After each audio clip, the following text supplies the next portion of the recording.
Meus irmãos, vamos ler ali então Apocalipse, vamos refrescar aqui a nossa memória. Apocalipse capítulo 2, verso 1 até o verso 7. Apocalipse capítulo 2, verso 1 até o verso 7.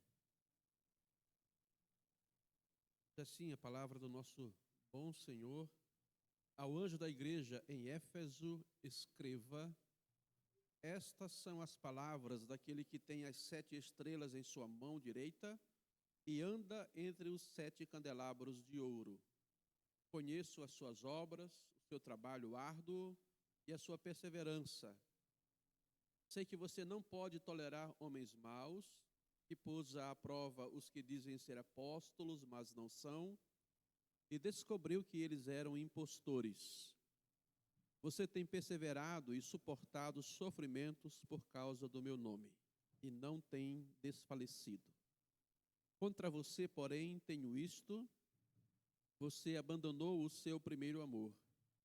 Lembre-se de onde caiu, arrependa-se e pratique as obras que praticava no princípio. Se não se arrepender, virei a você e tirarei o seu candelabro do lugar dele. Mas há uma coisa a seu favor: você odeia as práticas dos nicolaítas, como também eu as odeio. Aquele que tem ouvidos, ouça o que o Espírito diz às igrejas. Ao vencedor, darei o direito de comer da árvore da vida que está no paraíso de Deus. Muito bem. Aula passada, domingo passado, nós demos uma olhada e fizemos um...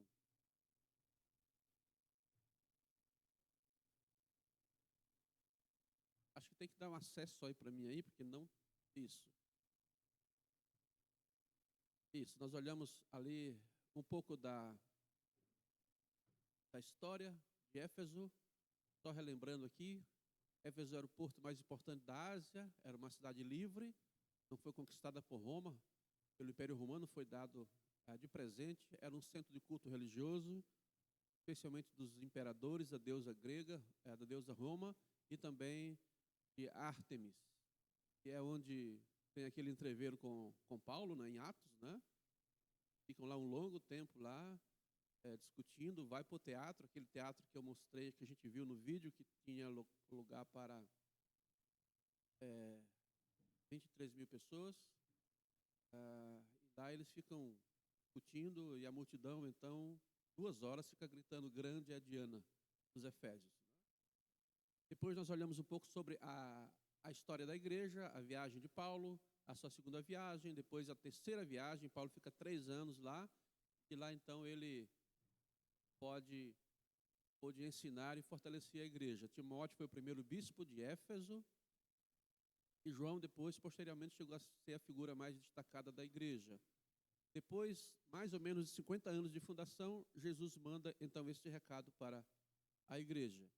O tema da lição que eu coloquei, Éfeso, um chamado ao amor. E aí nós olhamos o destinatário, olhamos a apresentação com duas formas de manifestação: aquele que tem as 7 estrelas na mão e aquele que anda nos 7 candelabros. E aí nós fizemos então o princípio do inquérito, né? A partir de 3 vertentes: trabalho, perseverança e amor. Olhamos rapidamente o trabalho e a perseverança, e ficamos de olhar então as relações de amor. Bem? Os irmãos têm alguma pergunta para fazer da aula passada, antes da gente iniciar? Tranquilo? Quem não assistiu o domingo passado pode dar uma olhada pelo YouTube. Não é a mesma coisa, obviamente, né? Porque no YouTube é sempre feitos os cortes, a edição, então as discussões acabam não aparecendo ali no YouTube. Mas a grande questão da igreja de Éfeso é que a igreja se debateu com um grande problema que nós estudamos domingo passado: os falsos apóstolos. Lembrando que naquela época você tinha muitos pregadores itinerantes, então eles rodavam as igrejas, muitos deles se apresentavam como apóstolos, e a igreja em Éfeso, que até mencionei domingo passado, provavelmente sempre lembrando daquela conversa que os líderes ou os anciãos da igreja tiveram com Paulo, quando Paulo está ainda em viagem lá de Mileto. Ele manda chamar os anciãos e ele tem um longo discurso com os anciãos de Éfeso, da igreja, e uma das questões ele disse: cuidem bem, porque depois da minha partida, lobos devoradores entrarão no rebanho, e dentre vocês mesmos, alguns poderão se levantar contra Cristo e contra a igreja. Então, quando a igreja se estabelece com essa visão dos cuidados que ela precisava ter, a gente olhou domingo passado, então, que isso ficou provavelmente marcado no ouvido da liderança da igreja. Então, eles tiveram sempre o cuidado de avaliar tudo o que ia chegando na igreja, desde o ensino, desde os falsos apóstolos ou aqueles que se apresentavam como apóstolos, diziam: tive uma revelação da parte de Deus, Deus apareceu para mim, e eles começavam a ensinar, e a igreja daqui a pouco começava a avaliar tudo aquilo que eles haviam recebido de Paulo, recebido de João, e diziam: não, isso aqui não é evangelho, vocês não viram o Senhor, Deus não falou com vocês são falsos apóstolos, e eles rechaçavam isso frontalmente. Por causa disso, eles também sofriam perseguições, tanto dos falsos apóstolos quanto dos judeus, que tentavam também fazer com que a igreja enfraquecesse na divulgação do evangelho genuíno de Jesus Cristo. Então eles sofreram, e Jesus diz: eu sei o sofrimento de vocês, eu reconheço todas essas coisas, sei do trabalho, sei da perseverança de vocês, tudo isso está muito bem. Entretanto, eu tenho contra vocês uma coisa, e aí dentro daquilo que nós estamos falando de inquérito, nós temos o princípio da acusação. Tenho, porém, contra ti que abandonaste o teu primeiro amor. Muito bem. Eu quero iniciar a gente conversando sobre essa expressão aqui. Porque, obviamente, que todos nós, ao sermos analisados individualmente por Cristo, e ao mesmo tempo sendo analisados por Ele como igreja, porque isto é um padrão, isto acontece sempre, nós receberemos, pela graça de Deus, reconhecimentos e elogios, e pela mesma graça de Deus receberemos também exortações. Isso faz parte do Velho Testamento e continuará pelo Novo Testamento e continuará no tempo de hoje e no tempo futuro. Mas eu quero iniciar um bate-papo com vocês com relação a essa expressão: tenho contra ti. Essa é uma expressão forte, não é uma expressão simples. Se você lembrar do Sermão do Monte, quando Jesus disse: se você tem alguma coisa, ou teu inimigo tem alguma coisa contra você, acerte enquanto vocês estão caminhando, para que ele não te leve diante da autoridade e você tenha que pagar todas as coisas. Então, essa é a mesma expressão: tenho contra ti. Aí eu queria fazer aqui uma comparação, porque, irmãos, a Bíblia precisa ser comparada a Bíblia com Bíblia, né? No bom sentido da palavra. É texto com outros textos, para que a gente perceba, às vezes, a importância do texto, a ênfase da palavra e, ao mesmo tempo, como ela se relaciona com outros textos sagrados. Então, por exemplo, quando Paulo escreve a carta aos Romanos, capítulo 8, naquele que é considerado um dos textos mais bonitos da Bíblia, que ele começa no verso 31, né? Falando sobre a grandiosidade do favor e da graça de Deus, ele vai dizer: se Deus é por nós, quem será contra nós? Como esse texto se choca com esse aqui? Paulo diz: ninguém será contra nós. Porque se Deus nem mesmo a seu filho poupou, aí ele começa todo o seu discurso mostrando que, então, nós somos pessoas que são alvos, ou foram e somos e seremos alvos justamente do favor de Deus por causa de Cristo. Agora, João vem dizendo o seguinte: Jesus manda uma mensagem para a igreja e diz: eu tenho contra ti. Muito bem. Como é que a gente resolve essas coisas? Porque isso é importante. dentro das cartas, porque, com exceção de duas cartas, duas igrejas, essa expressão ela vai sendo repetida. Para cada igreja, eu tenho contra ti, tenho contra ti, tenho contra ti. Como é que nós resolvemos isso, irmãos? Como é que você acha que nós resolvemos? Se Romanos diz, se Deus é por nós, quem será contra nós? Ninguém será contra nós. A resposta ela é uma pergunta retórica, ninguém será. João vai dizer, não, mas Jesus disse que tem uma coisa contra você. Como é que nós vamos resolver isso? Quando Jesus vem contra nós, para onde nós vamos fugir?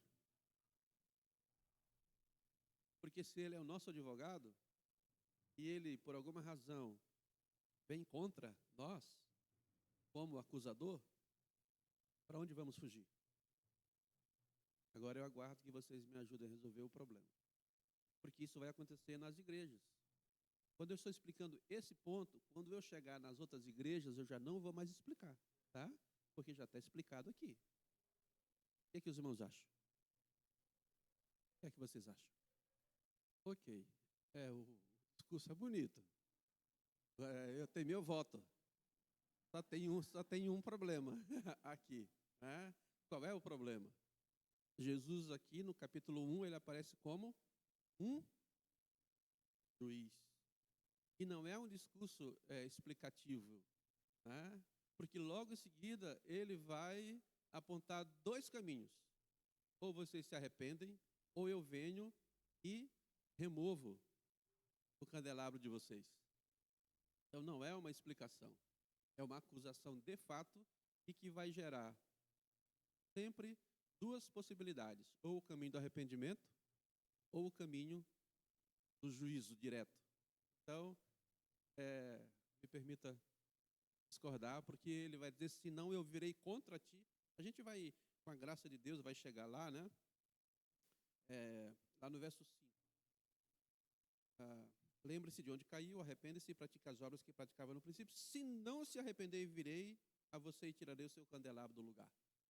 A palavra, ela não é explicativa, ela é realmente confrontadora. Tá? Muito bem, como nós não temos muito tempo para conversar sobre cada detalhe do texto, o princípio da interpretação do texto, que vai também permear todas as outras cartas, quando houver essa expressão, tenho contra ti, e aí cada igreja, ele tem algo pelo qual ele vai exortar. Contra Éfeso é o abandono do primeiro amor, mas a grande realidade é que o mesmo princípio continua sendo válido. Diante do próprio Cristo, ou diante se os irmãos desejarem assim, das obras que fazemos erradas, diante de Cristo, nós só temos uma pessoa para quem correr, que é o mesmo Cristo. Então, não é aqui um conflito entre essas duas expressões, a de Paulo e a que Jesus utiliza em João, porque o favor que nos atraiu, a graça que nos atraiu para a salvação, que Paulo menciona, é a mesma graça para a qual nós devemos correr quando Jesus se levantar contra nós, porque não temos para uma outra pessoa e nem para um outro lugar. Nós correremos para Ele, diante dEle, suplicando a sua graça, a sua misericórdia, entendendo que Ele tem autoridade para nos confrontar, para exercer juízo, e nós precisaremos correr para a mesma graça e para a mesma pessoa. Porque se correr para um outro lugar, isso não vai dar certo. Né? Então, ao invés de, o princípio é isso, ao invés de fugirmos de Cristo diante do julgamento dEle, nós mais ainda nos humilhamos, nos quebramos, nos jogamos no chão e corremos para Ele, porque sabemos que fora dEle não há a mínima possibilidade, nem para a salvação de alma e nem para o exercício do perdão pelos pecados que nós eventualmente cometemos. Então, diante de Cristo, só podemos correr para Cristo. Então, as duas passagens, elas não são conflitantes. E a grande questão que o apóstolo escreveu através da palavra de Jesus é: tenho contra ti que abandonaste o teu primeiro amor. Vamos discutir um pouco o que é esse abandono do primeiro amor? Porque, no geral, esse texto, ele às vezes é interpretado muito de uma forma meio romântica, né? E a gente quer tentar entender aqui. E já vou dar uma dica para você. Interprete o texto de acordo com o seu contexto. Senão, nós olhamos o texto e começamos a tentar interpretá-lo de uma forma geral, né? E a gente vai tentar caminhar especificamente no texto. E é que nós podemos imaginar que seria o abandono do primeiro amor para a igreja em Éfeso. Obviamente, irmãos, que cada um de nós pode abandonar o primeiro amor por alguma razão e pode ser diferente para cada um de nós.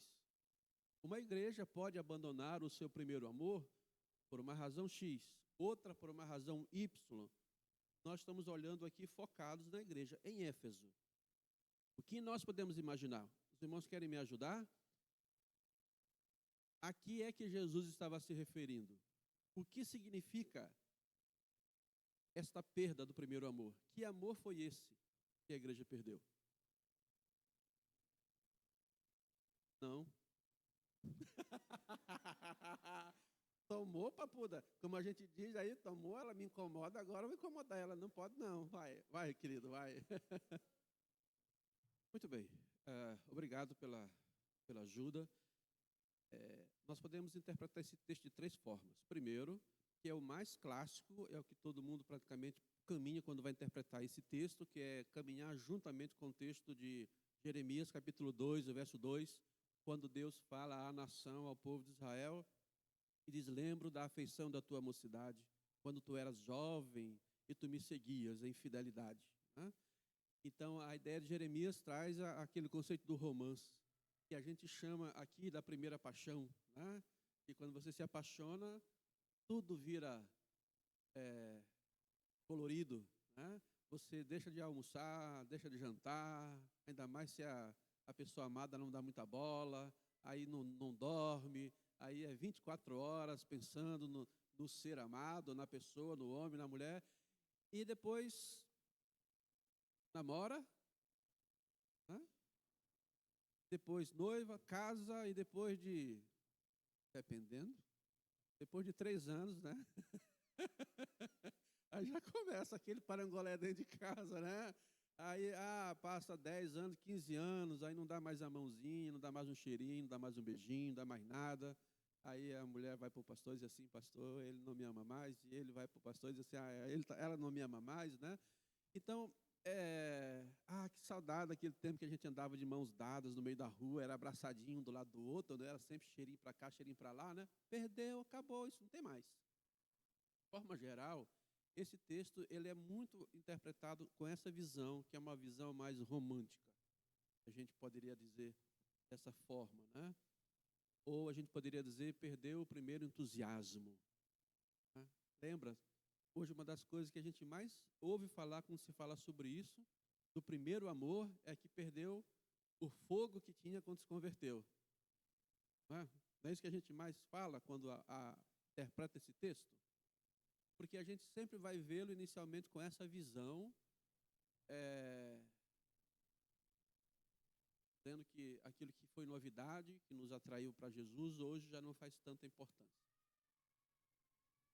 Em alguns casos, pode ser, de fato. Não? Porque o tempo pode passar da nossa conversão com Jesus, e se nós não crescemos, nós não amadurecemos, as coisas vão realmente caminhando para um terreno perigoso. E que pode, de fato, dizer assim, perder o primeiro encanto, no sentido de busca, de desejo, de procura da vida de santidade, e assim poderíamos citar várias coisas, bem, dentro desta relação aqui. Então, a ideia desse texto é que o amor da lua de mel foi deixado de lado. Eu não estou dizendo que alguém, diferentemente da igreja de Éfeso, não pode experimentar isso. Pode. Quem pode se desencantar com Cristo por alguma questão, por alguma razão, ou simplesmente porque permaneceu um bebê na fé e ele não cresceu de fato. E toda aquela questão inicial foi arrefecendo e o relacionamento para com o Senhor se tornou um relacionamento muito frio, muito distante, muito aquém daquilo que deveria ser. Então eu não sei se você está passando por isso. A igreja de Éfeso não era isso, mas pode ser que para mim e para você seja essa a questão. Nós não crescemos espiritualmente, nós não lançamos raízes profundas, porque não é possível, e a psiquiatria explica isso, a psicologia também deve trabalhar nesse tema, que se alguém ficasse apaixonado a vida inteira, ele certamente entraria em colapso. Porque a paixão, ela não é necessariamente uma questão que gera equilíbrio.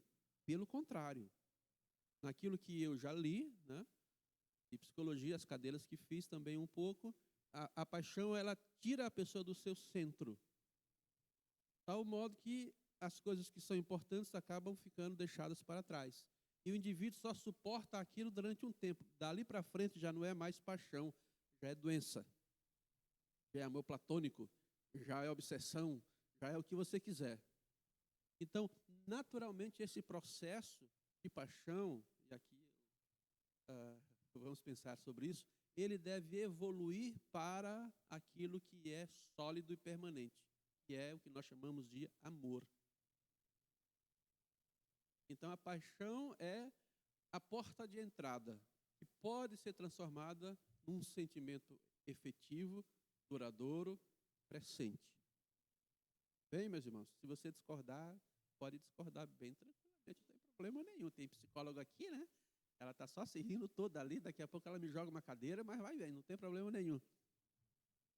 Tem duas? Então, pode ser que no seu caso e no meu caso seja isso mesmo. A gente pode ter se desencantado com Cristo por alguma razão, por uma frustração, por uma oração não atendida, por uma situação que a gente pode ter experimentado e de alguma forma quebrou-se aquele vínculo que nós tínhamos com Cristo e não o vínculo que Cristo tinha conosco. E aí nós passamos para as crises espirituais, se não tratadas, passamos gradativamente para uma jornada de esfriamento, vamos dizer assim, né? Agora nós temos duas pessoas que eu acho que pediu primeiro, acho que a irmã, depois a irmã.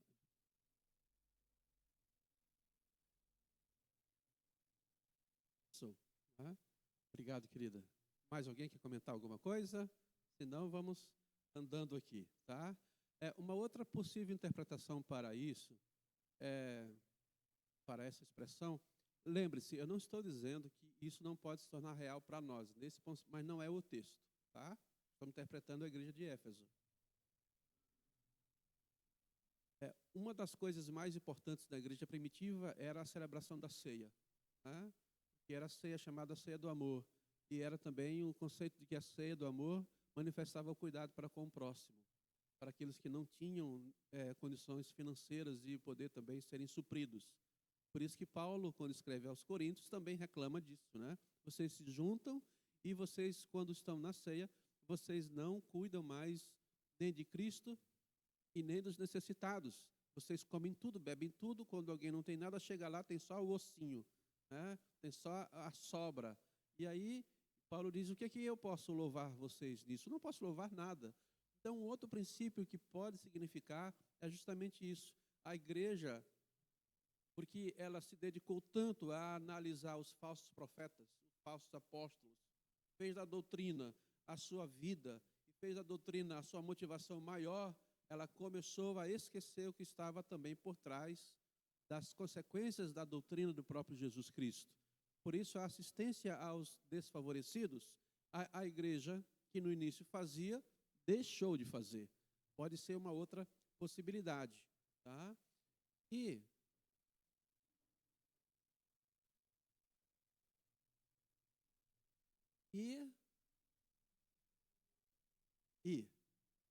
rapaz, eu brigo com esse controle, eu já tirei todos os defeitos. Ele entra quando ele quer, ele é rebelde mesmo, não é assim mesmo, né?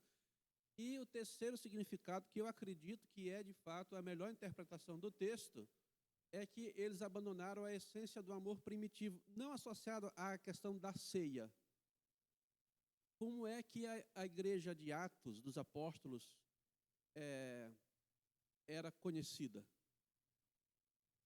Como é que Lucas descreve a igreja de Atos? Ou a igreja dos primeiros anos? Como é que ela era descrita?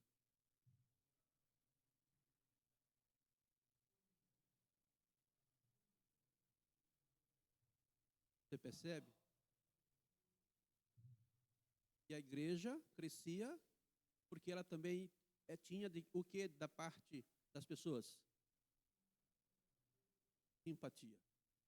Quer dizer, a descrição da interpretação do texto, que me parece ser mais satisfatória, é essa aqui. A igreja que começou e que tinha essas práticas, que fazia com que ela pudesse ser bem vista diante de Cristo, bem vista também diante das pessoas, era essa igreja que congraçava dentro dessas questões. A doutrina era importante, mas o amor, o vínculo entre as pessoas era importante, na comunhão, no partir do pão, no cuidado aos necessitados. Não é isso que o texto de Lucas diz? Que as pessoas faziam ofertas, depositavam aos pés dos apóstolos, e isso servia para cuidar, Atos 6, do quê? Dos órfãos, das viúvas. E nesta relação de amor a Cristo, esse amor transbordava para com os irmãos e para com os de fora. E aí a igreja de Éfeso, ela ficou no primeiro padrão, perseveravam na doutrina dos apóstolos. A comunhão do amor quebrada, o cuidado com os mais necessitados quebrado, e a igreja optou, talvez, e aqui eu estou dizendo talvez, influenciada por aquela conversa que os anciãos tiveram com Paulo, lá em Mileto, que a gente estudou domingo passado, e eu falei que era importante aquele texto, porque iria explicar hoje. A igreja, ela se estruturou de tal forma que a doutrina da igreja passou a ser mais importante do que o Senhor da doutrina. E aí a igreja começou a ter um problema. Essa, para mim, é a única interpretação mais plausível para a igreja de Éfeso. Lembrando que todos nós podemos ter razões de abandonarmos o primeiro amor diferentes. Tá? Diferentes. Se você discordar, não tem problema nenhum. Então, a igreja de Atos, ela tipifica o ideal. Não é uma igreja perfeita, mas ela tipifica o ideal da igreja, ancorada em pelo menos 4 grandes pontos. E que Éfeso, por alguma razão, se apoiou em uma lacuna ou uma coluna só. E dentro dessa busca por manter uma doutrina pura e rejeitando os falsos apóstolos, rejeitando as heresias, quebrou-se aquilo que é a chave do cristianismo. Quebrou-se o vínculo do amor. Quebrou-se aquilo que é o padrão do qual Jesus espera de uma igreja. Lembre-se, depois a gente pode falar sobre isso, mas a gente nunca pode esquecer o maior mandamento. O maior mandamento qual é?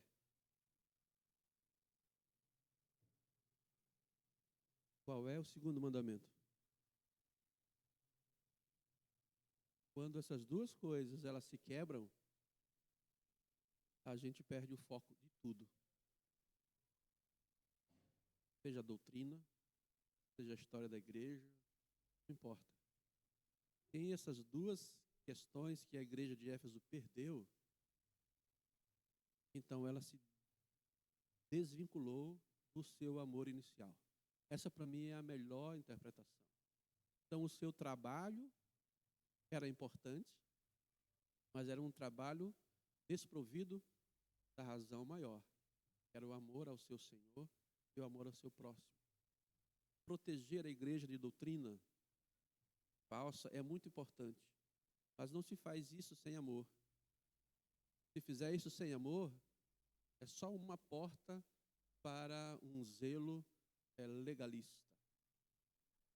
e algo que vai gerar só atrito e briga e discussão e dissensão, seja dentro da igreja, seja na internet, o povo se pegando pau, se xingando, se dizendo de tudo quanto é um lado, porque o cara disso, por causa daquilo. Então, é sempre interessante a gente poder olhar. Eu não sei se os irmãos concordam com essa visão de interpretação. Você pode ter o seu direito de interpretar de forma diferente. Eu estou aqui me apoiando no texto da igreja de Atos dos Apóstolos e na descrição do que Jesus faz, ao dizer que a igreja afastava os falsos apóstolos, odiava os nicolaítas, sempre doutrina, mas em compensação eles tinham se afastado do primeiro amor. Sim, meu irmão? Tranquilo, meu irmão. Obrigado pela colaboração, né? Se os irmãos quiserem aprofundar um pouco mais sobre isso, pode dar uma olhadinha também disso que o irmão Melo está falando. Também a gente comentou bastante na aula do domingo passado sobre Éfeso ser esse centro de idolatria à deusa Roma. Tinha 2 templos para imperador, mais o templo de Artemis ou de Ártemis, que era o mesmo templo da deusa Diana, né? Então vai bem por aí, bem tranquilo. Obrigado, querido. Então, esse é um elemento. Quando o amor é colocado fora do seu lugar ideal, eu pensei aqui que a gente tem pelo menos 3 quedas. Tá? A gente pode falar rapidamente. Quando se perde o primeiro amor, e lembre-se, o primeiro amor não é algo, como é que eu posso dizer aqui para os irmãos? Não é o sentimento inicial. Né? Porque o amor não é só uma questão sentimental. Né? Ela envolve a totalidade do ser, conforme Atos capítulo 2. Mas quando o amor ele deixa de ser o centro na relação para com o seu Senhor, que no nosso caso é Cristo Jesus, a gente pode dizer que há a primeira queda, que essa é uma queda da alma. A igreja, que foi iniciada pela manifestação do poder de Deus, da ação poderosa do Espírito Santo, agora ela se debate na sua própria história. Ela se debate na sua própria existência. Para que existia a igreja de Éfeso? Qual era o seu propósito maior? Qual era a sua finalidade, acima de qualquer outra finalidade? A igreja, ela começou a se debater existencialmente. De alguma forma, essa angústia causada pela ausência do amor, que é o amor inicial, que é o amor final, se é o amor constante, acabou gerando todas as crises que a gente pode aqui observar detalhadamente na própria igreja de Éfeso. Depois de 50 anos desta igreja, mais ou menos, ter iniciado a sua existência, talvez ela passou a confiar muito mais nela mesma, nos seus conhecimentos doutrinais, na história da sua própria igreja. E a gente pode conjecturar aqui que essa queda da alma, ela acontece quando se ama, por exemplo, e aqui me permitam dizer, quando se ama mais a palavra do que o Senhor da palavra, quando se ama mais a igreja do que o Senhor da igreja, quando se ama mais a vida do que o Senhor da vida, quando se ama mais, o quê? O que você imaginar? Quando você tira Cristo do centro, você sempre cairá na periferia. Então, se o amor dele não for o central, a alma vai entrar em declínio. Não importa, vai acontecer isso. Porque o amor vai estar colocado no lugar errado. Não podemos amar mais a salvação do que o Senhor da salvação. Então, Éfeso, ela se perdeu aqui. Nessa linha, vamos dizer, real entre o propósito da sua existência e a forma como ela, de alguma maneira, saiu deste propósito. A doutrina se transformou num problema para Éfeso. pode se transformar em problema. A gente pode ver daqui a pouquinho essa mesma relação, tá? Então, a igreja que deixou de amar, isso é muito bonito. Ela é chamada para amar de volta, apontando desde o princípio de que o caminho desvirtuado pode ser retornado para o caminho correto. Por isso que o chamado que Jesus faz às igrejas sempre é um chamado de amor. Jesus chamou a igreja de Éfeso para quê?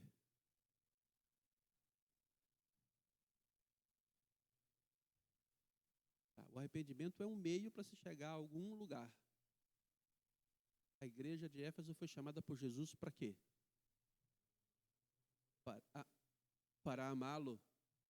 E por que Jesus chamou a igreja para amá-lo?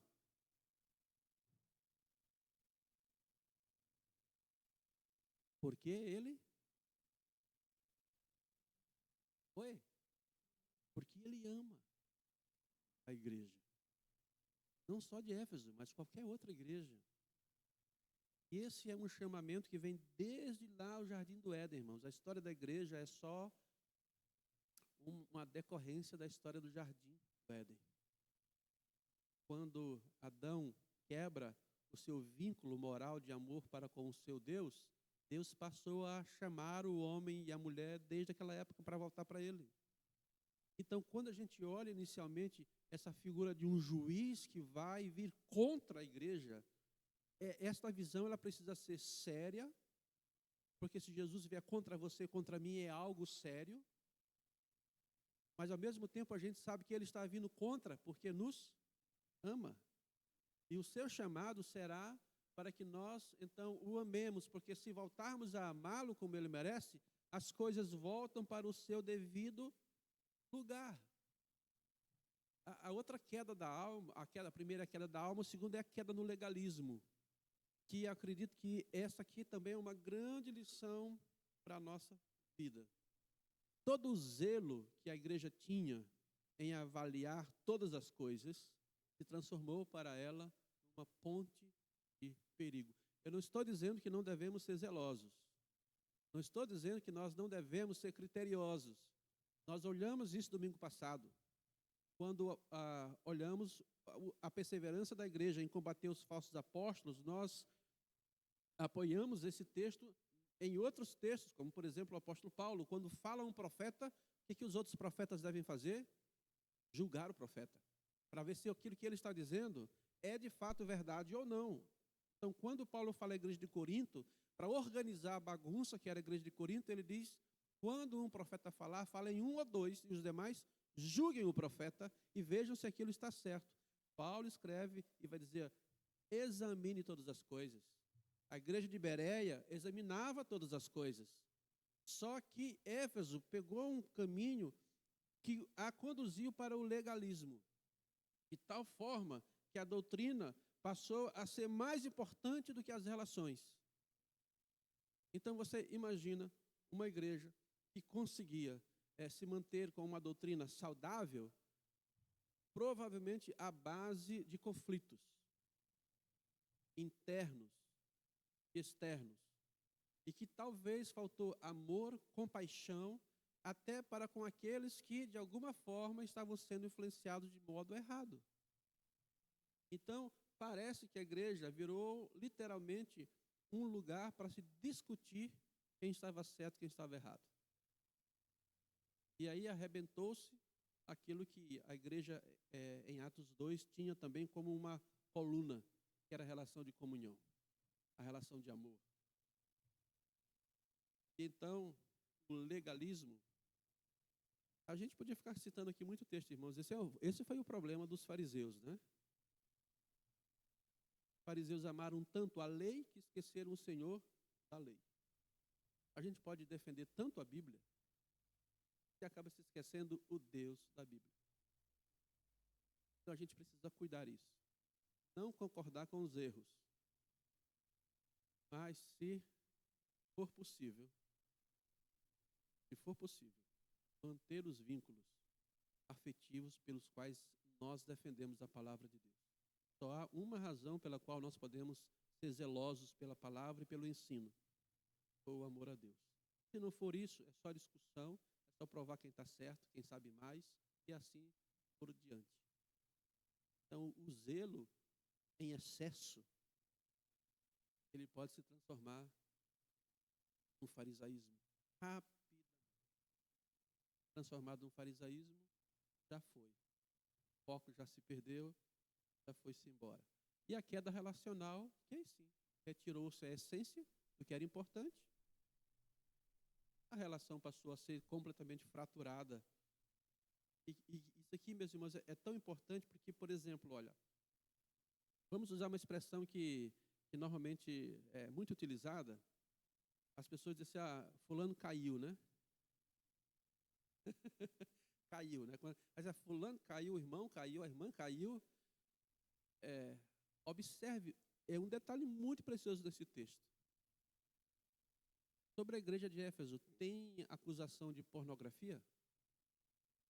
Imoralidade sexual? Tem. O que mais não tem de acusação para a igreja de Éfeso? Você pode procurar várias. A lição, meus irmãos, é que nós podemos estar caídos, mas estamos em pé moralmente. Você pode olhar alguém que tem uma vida moral ilibada dentro da igreja. Frequenta culto. O pastor chega, suspira. Todos os membros fossem que nem... né? Mas ele pode estar caído, afastado de Deus, sem ninguém perceber. Porque essa era a questão de Éfeso. Não tinha nenhuma acusação daquelas que a gente chama cabeluda. Era uma igreja que todo pastor gostaria de pastorear. Rapaz, esse povo frequenta a EBD, conhece do fio ao pavio, sabe tudo da Bíblia. Aqui, ó, choveu fora do riscado, olha. Aí o Supremo Pastor chama o pastor e diz assim, olha, eu tenho contra ti isso aqui, ó. Essa aqui é uma das cartas que a gente não tem tempo para fazer tudo isso, mas estudar com muito cuidado. E a imagem não é mais importante do que a realidade. Não passou? Minha irmã, desculpa. Eu tinha tirado tudo. Isso, brigadinho. Tá? Mas alguém tinha levantado a mão para falar e eu fiquei... Vamos lá, Nilson. A igreja, ela tinha condições suficientes, não só pela sua trajetória histórica, mais ou menos 50 anos, mas por aquilo que ela já tinha ouvido e lido. Então, ela tinha acesso, pelo menos, àquilo que seria mais básico para se manter nos caminhos. Além do histórico do ensino de Paulo, durante 3 anos, presencial ali, né? Imagina a gente estar aqui e ter Paulo 3 anos aqui ensinando a gente. Mas eu ia dar cambalhota no banco aí, de cima para baixo para cima. Você não ia ver no sapatinho de fogo aqui dentro, que ia ser terrível, né? Oi? Não, você ia dormir na igreja. De vez em quando eu ia cair lá de cima, lá, ia morrer, ele me ia ressuscitar de novo. E aí eu ficava caindo, morrendo, e ele ressuscitando. Então, depois tem a carta que Paulo escreve. Então, a igreja, ela tinha uma boa base, sabe? Mas é a mesma coisa. Por exemplo, nós que estamos aqui como igreja, PIB, não adianta a gente falar dos outros, né? Tem que falar da gente. Por exemplo, se Jesus escrevesse para nós hoje como igreja, o que ele nos cobraria? O que ele se colocaria contra nós? É o amor? No caso de Éfeso aqui? Será como igreja que perdemos aquilo que talvez já tivemos? Ou será que nem tivemos aquilo que deveríamos já ter tido? Cada igreja, ela vai passar e deveria passar por uma constante reavaliação de como é que ela está atualmente. Alguém levantou a mão agora e eu já... Isso, meu irmão.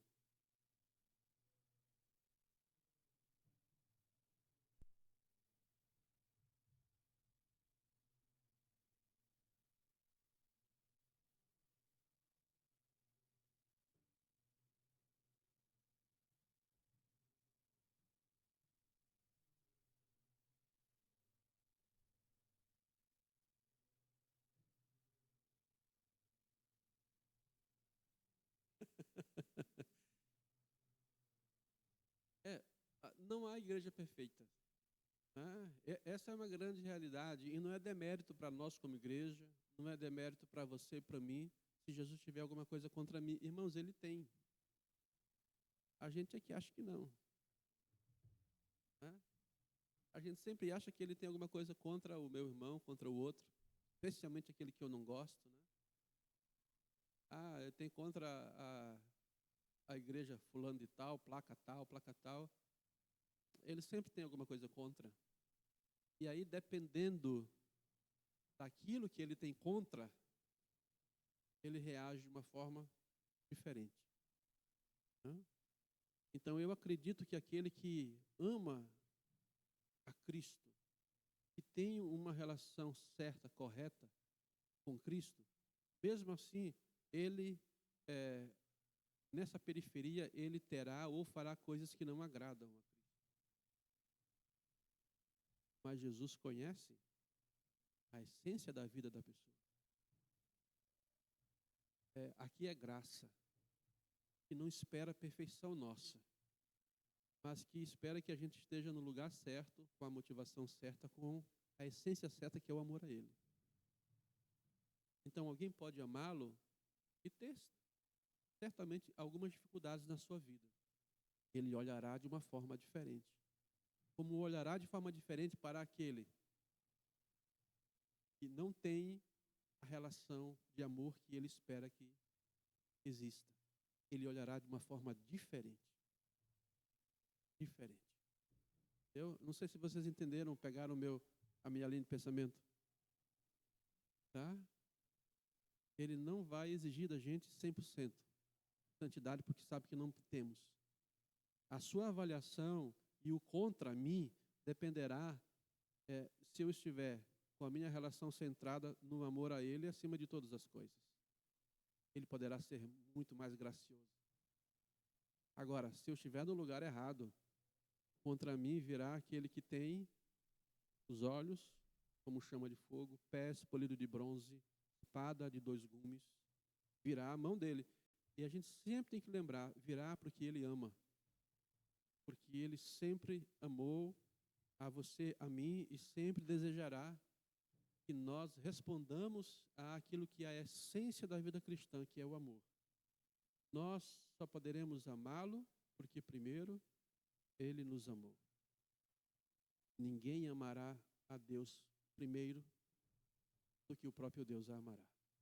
Então são respostas das quais nós vamos precisar dar durante a nossa vida inteira.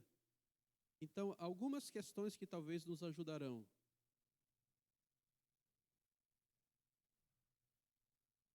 Antes de falar sobre isso, deixa eu fazer algumas considerações aqui.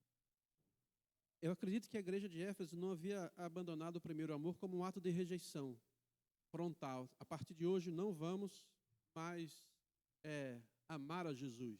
A partir de hoje nós rejeitamos o Senhor da igreja. A ideia do texto é mais de uma forma de esquecimento. Algo que foi sendo plantado no meio da igreja, nos corações da igreja, e a igreja foi esquecendo a sua origem, esquecendo a sua jornada inicial, e foi se atolando em direção ao lamaçal do legalismo ou da ortodoxia, que a gente chama, tendo isso como o primeiro fundamento da sua própria vida. A igreja trabalhava, era zelosa no trabalho, esforçada no trabalho, tinha atividades, tinha um monte de coisas, talvez até evangelizava. Mas o que Jesus está dizendo, ela evangelizava por motivação errada, ela fazia os seus cultos por motivação errada. No final, a igreja, na visão de Cristo, começou a se transformar numa questão de ativismo. Eu lembro que quando eu pastoreava uma outra igreja, um outro pastor foi visitar, aí nós estávamos num domingo, e eu nunca esqueci aquilo. E ele falou como uma forma elogiosa, mas ao meu coração Deus me trouxe uma outra mensagem. Ele disse para mim, pastor, que igreja que é, qual foi a palavra que ele usou mesmo? Que igreja que é ativa. Eu vi atividade o dia inteiro. E ele falou aquilo como se fosse uma coisa positiva. Mas Deus trouxe para mim de um modo inverso. Aí eu fui pensando para casa se a igreja não tinha muita atividade. Porque ativismo sem fundamento é só um ativismo, é só reunião, é só ajuntamento. E todos nós, em todas as igrejas, a gente sempre vai precisar parar de vez em quando para pensar muito sobre por que fazemos as coisas, né? O que nos motiva, qual é o fundamento. Sempre vai ser assim. Então, a gente tem que lembrar isso. Né? O mais importante não é o que a gente faz. O mais importante, irmãos, é quem a gente ama. Quem a gente ama. Agostinho disse uma frase que tem muito sentido a ver com a igreja de Éfeso. Se você quiser conhecer alguém, não pergunte o que ela faz. Pergunte o que ela ama. Porque aquilo que nós amamos é que nos define como cristãos, como indivíduo, como homem, como mulher. Nós não podemos confundir isso como Éfeso confundiu. Não é o que eu amo fazer. É a quem eu amo. Eu amo dar aula. Pode ser uma aula meia boca, mas eu gosto de dar aula. Por que eu dou aula? Eu espero que seja. Espero que seja porque eu amo a Deus. Todos nós temos que nos avaliar. Sempre. Buscar ver as motivações certas pelas quais fazemos as coisas. Porque senão nós estaremos correndo o risco de estar no lugar errado, fazendo a coisa certa, mas pela motivação errada. E esse é o grande drama da vida cristã. Tá? Não quero assustar ninguém, mas quero repartir com você as minhas angústias, as minhas inquietações, que tenho também como você. Talvez tenha. Estou falando a partir de um lugar muito seguro, que é o lugar da minha existência, daquilo que conheço de mim mesmo. E certamente Deus me avalia a partir daquilo que eu não conheço de mim mesmo. Porque sonda Ele o coração e as intenções. Que são muito difíceis da gente poder lidar. Éfeso achava que ela estava pujante, que era uma igreja viva, que era uma igreja transbordante, uma igreja. Né? O pastor da igreja, os bispos da igreja, os anciãos da igreja deveriam olhar e dizer assim, que coisa mais fantástica. No final, a acusação pior que tem é esta. É quando se perde o amor. Perdendo-se o amor a Deus, as demais coisas viram só coisas. Por isso Jesus diz, vai estudar mais para frente, né? Se você não se arrepender, eu virei a ti e eu vou remover o teu candeeiro, porque na verdade o teu candeeiro já está caído há muito tempo. Era isso que ele quis dizer para Éfeso. Você só não percebeu que o teu candeeiro estava apagado. Mas ele já se apagou. E você não percebeu. Então, aí a gente vai estudar isso. Se arrependa para que você possa receber de novo o óleo, o azeite do Espírito e a sua chama volte a brilhar de novo, né? Tranquilo? Não tá, né? Nem para mim, né? Tá tranquilo, mas vamos ver. Tá? Então, olha aqui, ó. Voltar ao primeiro amor, eu acho que isso também é muito importante. Jesus nunca pediu que nós... Como é que eu posso tentar explicar isso aqui? Que nós permanecêssemos no primeiro amor da forma como a gente imagina. Porque a gente falou sobre questão de paixão. O verdadeiro amor, ele cresce, né? Ele evolui. Se for para simplesmente voltar a um estado primitivo, significa dizer que nem crescimento houve. Então, essa ideia de voltar ao primeiro amor não significa dizer assim, voltar a ser bebê na fé de novo, quando eu era bebê na fé. Não, não é. Significa dizer voltar com o sentimento certo, construído de forma correta, de tal maneira que eu não fique parado no tempo. Não é uma volta ao primeiro amor como uma volta ao passado. mas é o princípio de que esse amor, sendo amor, ele cresce, né? E nós não podemos esquecer, irmãos, para nós, no tempo de hoje, que Jesus já havia alertado fortemente contra isso no seu discurso apocalíptico de Mateus 24:12. Jesus já havia alertado que o amor esfriará. E se tem alguma coisa que causa morte espiritual por congelamento, é quando o amor esfria. Quando o amor congela, é quando o amor já não é mais amor. O que é uma coisa congelada?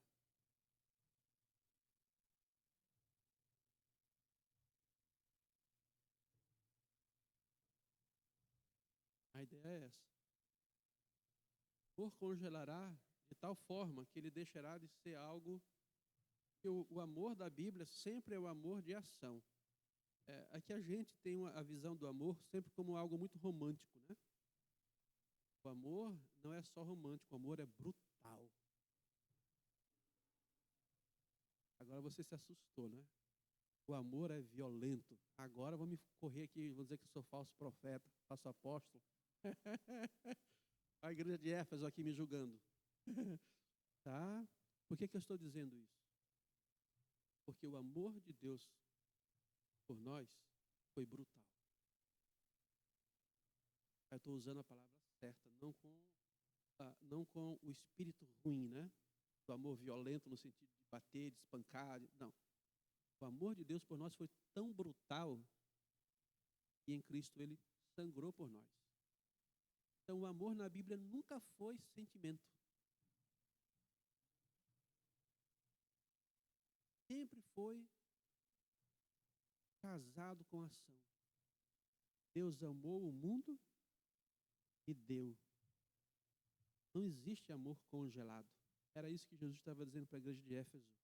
O amor, se ele é amor, ele é repartido. Ele nunca é individualizado, porque não existe amor individualizado, o que existe é egoísmo. Né? Mas dentro da relação de amor, entre irmãos de fé, entre pessoas de fora da igreja, o amor, ele sempre, na Bíblia, vai ser dinâmico. Ele faz, ele se projeta, ele nunca é passivo. Ele, porque ama, dá, e porque ama, sofre. E aí nós olhamos Jesus aqui, e a gente não pode esquecer de imaginar um Cristo que dá uma palavra dura, mas que também sente porque dá essa palavra dura.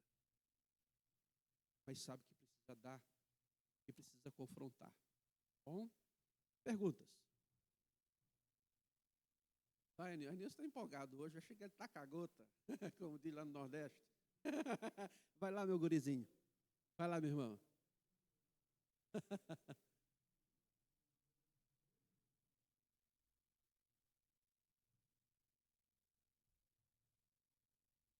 Quando a gente for estudar a igreja,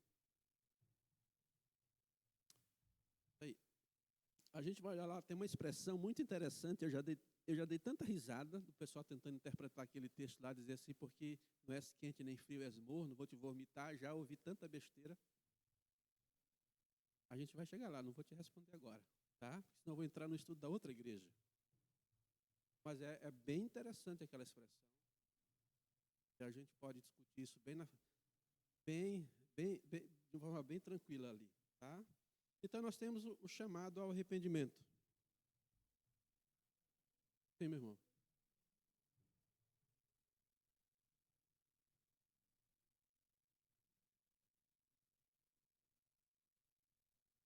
Como eu tinha falado, irmão, obrigado pela ajuda.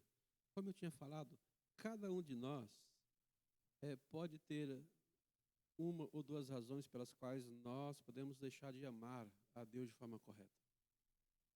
Para a igreja de Éfeso foi o zelo excessivo que se transformou no legalismo.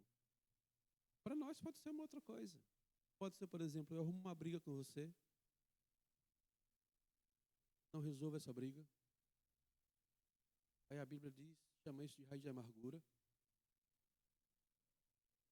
Aí eu passo a ver você não como um irmão, mas como um adversário mesmo. Não adianta, irmão, é que a gente gosta às vezes só de minimizar, né? Ah, não, eu não, eu não simpatizo com o meu irmão, com a minha irmã. A não simpatia normalmente tem a ver com alguma coisa que a gente não gostou do que ele fez para a gente. Porque depois, mesmo se inicialmente eu não simpatizar com ele, mas se eu me aproximar, daqui a pouco eu digo assim, era coisa da minha cabeça, né? Cara legal, rapaz, que irmão, gente fina.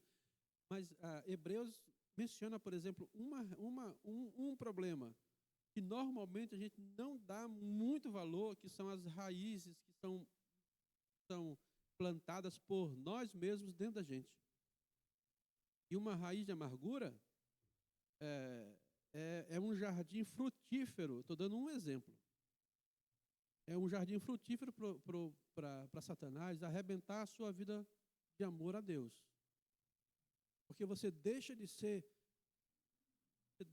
senhor, aqui eu vou usar aqui uma expressão, você deixa de ser senhor da sua vida, da sua emoção, e passa a ter uma outra pessoa senhor sobre a sua vida e sobre a sua emoção. Estou falando de uma relação humana. Deus é senhor dos nossos sentimentos. Mas no momento que eu dou ao outro o direito de afetar a minha vida, de dizer se o meu dia vai ser de bom humor, de mau humor, um dia feliz, um dia infeliz, ele passou a ser senhor do meu sentimento. É o outro que vai dizer como é que eu vou viver o meu dia. E quando isso acontece, meus queridos, isso é uma porta, não é nem uma raiz, já é uma plantação inteira. Aí não adianta a gente dizer, não, eu tenho uma relação saudável, equilibrada com Deus. Não tem, até porque Jesus disse que antes do culto tem um relacionamento.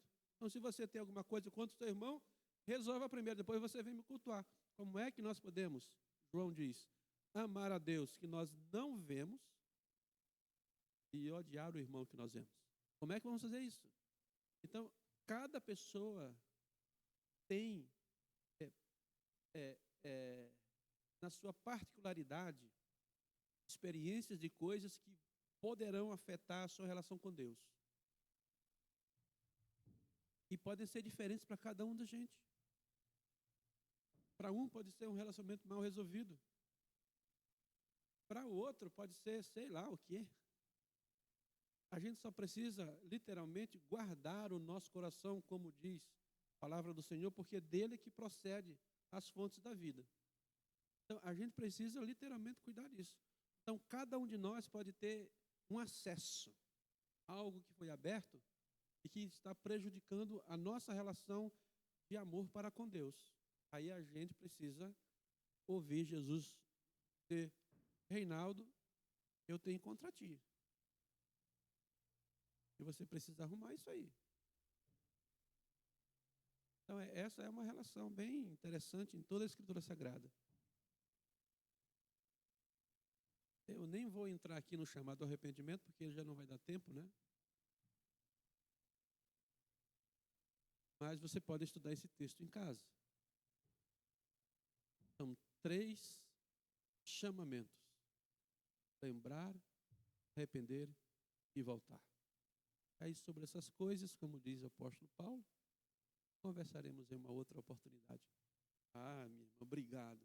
É que alguns eu coloquei, não tirei, e outros, esse aí a gente vai estudar. A lição para a nossa vida hoje é a gente parar e perguntar o que é que está sufocando o nosso amor a Deus.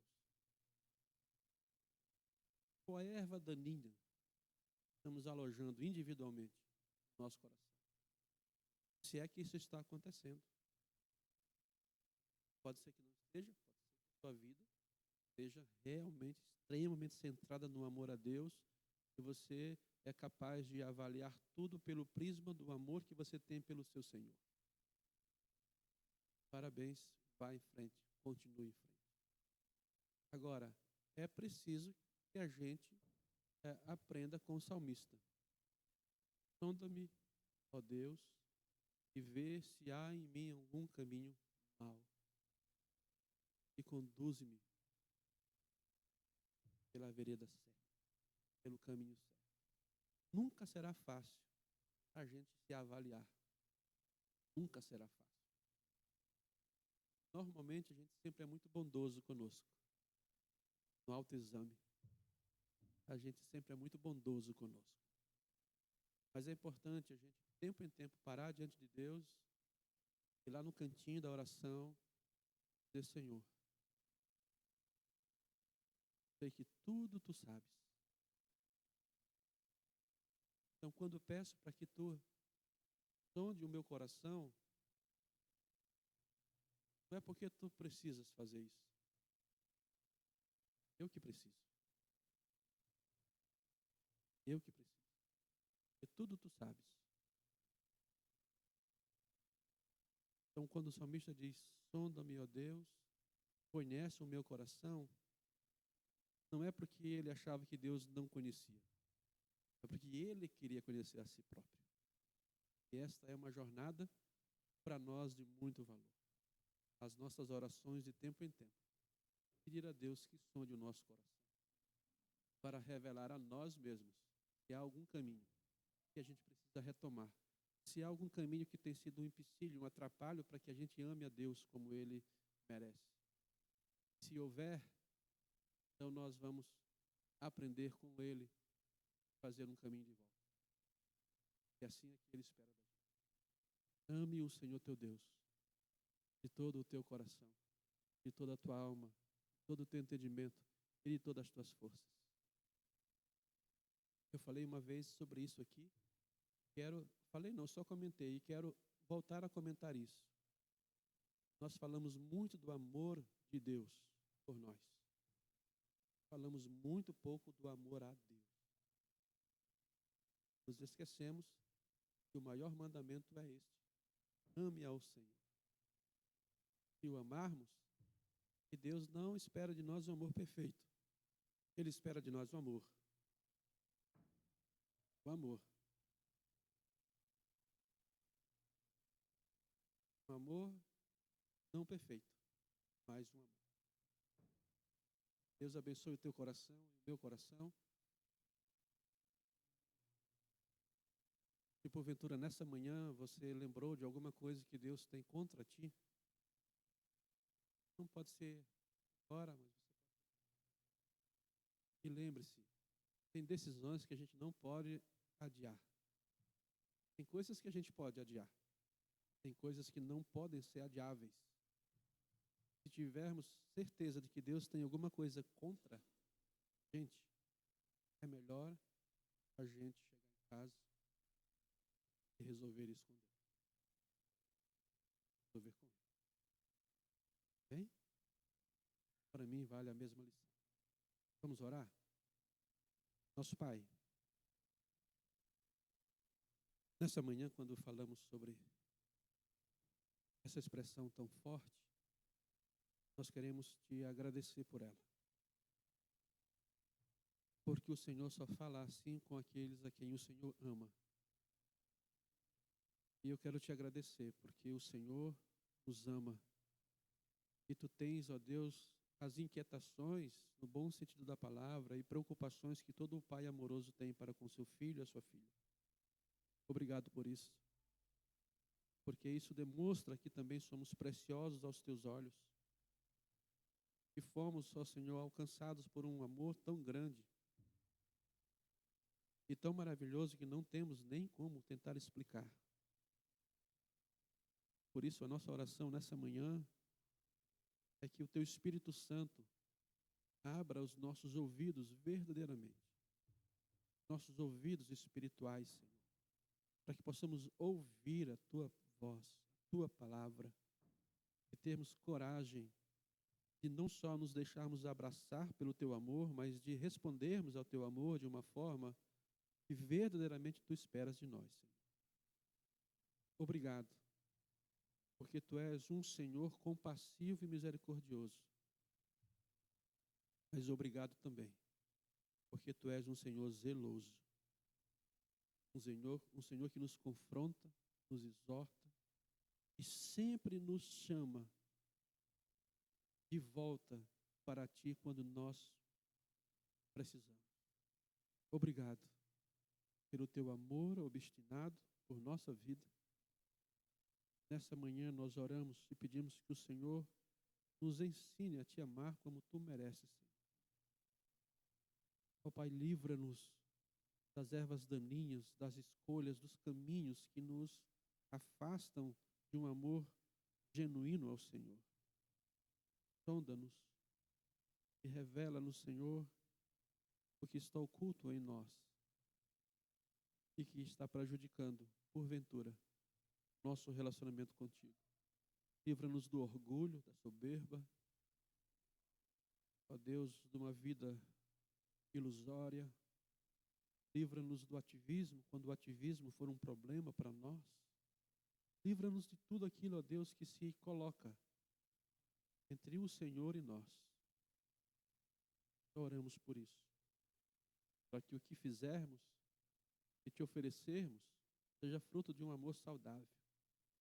Ajuda-nos a perseverar na tua doutrina. Ajuda-nos, Senhor, a amar uns aos outros. Ajuda-nos, Senhor, a poder auxiliar aqueles que também são sofredores. Ajuda-nos a repartir a festa espiritual no meio da congregação do Senhor e assim sermos, Pai Celestial, individualmente e como igreja, uma igreja que glorifica o Teu nome e da qual o Senhor tem enorme prazer. Fortalece-nos na doutrina, no partir do pão, nas orações, na comunhão. É o que nós te pedimos nessa manhã, em nome de Jesus Cristo. Amém. Amém, meus queridos. Muito obrigado. Feliz Dia das Mamães. Aproveite ainda o seu dia ainda, né? E domingo que vem, sem feriado e sem atividade externa aí, vamos estar juntos aqui com os demais irmãos. Deus abençoe a todos.